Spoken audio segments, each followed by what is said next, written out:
Students कुछ special cases की बात करते हैं और एक्चुअली यहाँ पे स्पेशल केसेस से मुराद फर्स्ट लॉ ऑफ थर्मोडायनेमिक्स से रिलेटेड केसेस हैं। ठीक है, हम जब बात करते हैं कि फर्स्ट लॉ ऑफ थर्मोडायनेमिक्स को यहाँ पे पहले हम लिख लेते हैं। हम कहते हैं कि जी Q इज़ इक्वल टू यानी कि heat provided to a system is equal to the work done plus change in internal energy of the system. ठीक है, यानी कि input is equal to output according to law of conservation of energy. तो इसी के मुताबिक फिर हम डिफाइन करते हैं फर्स्ट लॉ ऑफ थर्मोडायनेमिक्स को। तो अब यहाँ पे हम देख रहे हैं कि वर्क हीट और इंटरनल एनर्जी इंटर कन्वर्टेड है। तो यहाँ पे हम ये चीज़ लिख लेते हैं कि heat Q work W and internal energy delta U. या यहाँ पे हम चेंज इन इंटरनल एनर्जी जो है वो रिप्रेजेंट कर रहे हैं। अगर जस्ट हम इंटरनल एनर्जी की बात करें तो इसको हम यू से रिप्रेजेंट कर रहे हैं। तो ये जो है आपस में इंटर कन्वर्टेड हैं। ठीक है, इंटर कन्वर्टेड कन्वर्टेड। तो अब हम बात करते हैं स्पेशल केसेस की इस इक्वेशन के मुताबिक। तो अच्छा, फिर इसमें हम ये भी देखते हैं कि अगर हम सिस्टम को हीट एनर्जी दे रहे हैं और सिस्टम हमारा कुछ वर्क करता है और बाकी जो है वो इंटरनल एनर्जी में चेंज आता है, तो इसका मतलब ये है कि सिस्टम को हम जो हमारा ऑब्जेक्ट है, जो सिस्टम है, उसको हम वर्किंग सब्सटेंस कह सकते हैं। ठीक है, तो सिस्टम को जिसको हम ये इनपुट एनर्जी देते हैं और वो कुछ वर्क डन करता है और साथ में इंटरनल एनर्जी में चेंज आता है, तो उसको हम फिर वर्किंग सब्सटेंस कह सकते हैं। वर्किंग सब्सटेंस सब्सटेंस अब उस वर्किंग सब्सटेंस को स्टूडेंट्स हम उसी वर्किंग सब्सटेंस के से मुतल्लिक दो स्पेशल केसेस जो हैं वो डिस्कस करेंगे। हमारा फर्स्ट केस ये है कि अगर हमारा वर्किंग सब्सटेंस या सिस्टम जो है वो आइसोलेटेड हो। ठीक है, आइसोलेटेड। अब आइसोलेटेड सिस्टम स्टूडेंट ऐसा सिस्टम होता है जिसको ना तो हम एनर्जी प्रोवाइड कर सकते हैं, ना उससे एनर्जी ले सकते हैं, ना ही उस पर कोई वर्क डन कर सकते हैं, ना उससे वर्क डन ले सकते हैं। ठीक है, आइसोलेटेड सिस्टम। आइसोलेटेड सिस्टम यहाँ पे लिख सकते हैं कि यहाँ पे आइसोलेटेड सिस्टम से मुराद ऐसा सिस्टम है कि ना तो एनर्जी, नाइदर एनर्जी, बल्कि इस फॉर्म में हम लिख लेते हैं कि एनर्जी एनर्जी एंड वर्क ये किसी भी फॉर्म में नहीं हो सकता। ना सिस्टम को हम जो है वो एनर्जी ट्रांसफ़र कर सकते हैं, ना सिस्टम से एनर्जी ले सकते हैं, और ना ही वर्क सिस्टम कर सकता है, और ना सिस्टम पे वर्क हम कर सकते हैं। नेवर ऑन सिस्टम या बाय सिस्टम, ऑन सिस्टम और बाय सिस्टम। ठीक है, बाय सिस्टम।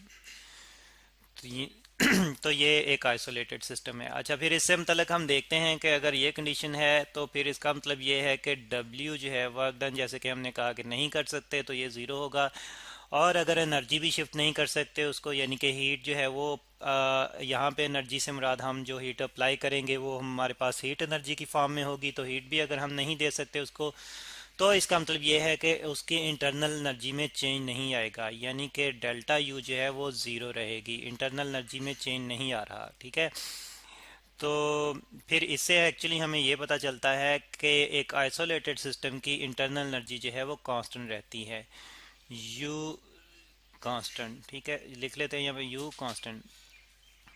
तो एक आइसोलेटेड सिस्टम की इंटरनल एनर्जी कांस्टेंट रहती है। इससे मुराद ये है कि उसका टेम्परेचर कांस्टेंट रहता है, उसके मॉलिक्यूल्स की एवरेज काइनेटिक एनर्जी कांस्टेंट रहती है, और उसमें टोटल प्रेशर जो है और वॉल्यूम जो है वो कांस्टेंट रहता है। ठीक है, अच्छा, अब हम बात करते हैं एक और टाइप ऑफ सिस्टम की।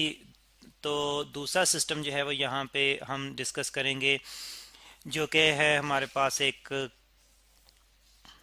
ऐसा सिस्टम जो कि साइक्लिक वर्क करता है, यानी कि इसको हम साइक्लिक एक सिस्टम लेते हैं, साइक्लिक सिस्टम कह सकते हैं। ठीक है, एक ऐसा सिस्टम है जो साइक्लिक प्रोसेस जो है फॉलो करता है, तो इसको हम साइक्लिक लिख लेते हैं कि साइक्लिक सिस्टम है हमारे पास, साइक्लिक सिस्टम।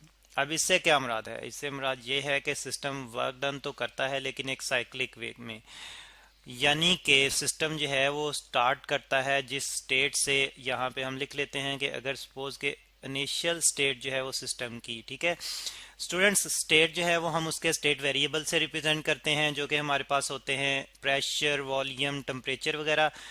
तो या फिर इंटरनल एनर्जी भी जो है वो स्टेट को रिप्रेजेंट करती है। तो यहाँ पे बहरहाल हम जो है वो उनको नहीं लिख रहे, जस्ट हम ये रिप्रेजेंट कर रहे हैं कि अगर एक सिस्टम जो है वो इनिशियल स्टेट, उसकी एक इनिशियल स्टेट है, वहाँ से वो स्टार्ट करता है, वो जितने स्टेप मर्जी फॉलो करे, लेकिन एट द एंड जो है वो आए उसी इनिशियल स्टेट पर।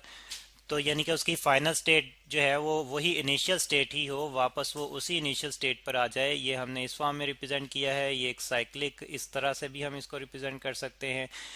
तो या फिर जो है कि ये ट्राइंगुलर फॉर्म में भी हो सकता है, यानी कि इसको हम जो है वो इस तरह से भी लिख सकते हैं, देख सकते हैं। तो यहाँ पे बहुत सारे पाथ जो है वो बन सकते हैं इस क्लोज वर्किंग के लिए। तो हम देखते हैं यानी कि क्लोज साइक्लिक वर्किंग के लिए। तो एक साइक्लिक सिस्टम जो कि साइक्लिक प्रोसेस को फॉलो करता है।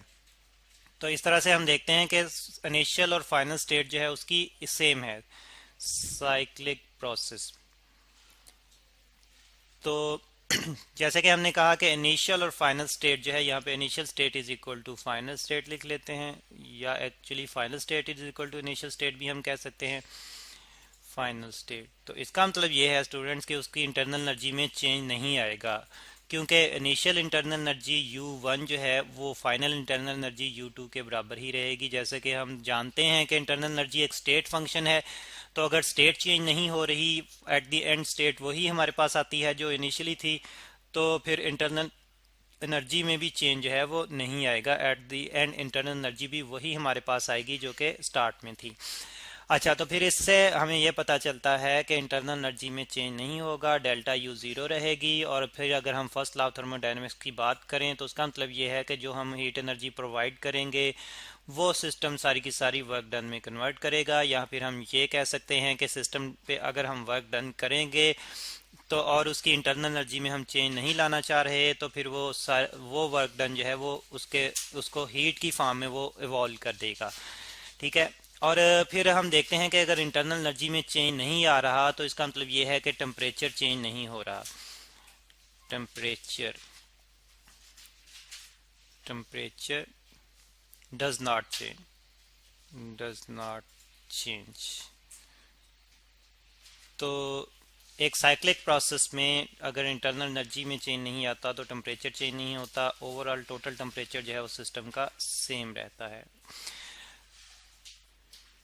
और स्टूडेंट्स फिर हम मज़ीद कुछ केसेस जो कि हम नेक्स्ट लेक्चर्स में डिस्कस करेंगे उनके मतलब थोड़ा सा शॉर्टली जो है वो डिस्कस कर लेते हैं।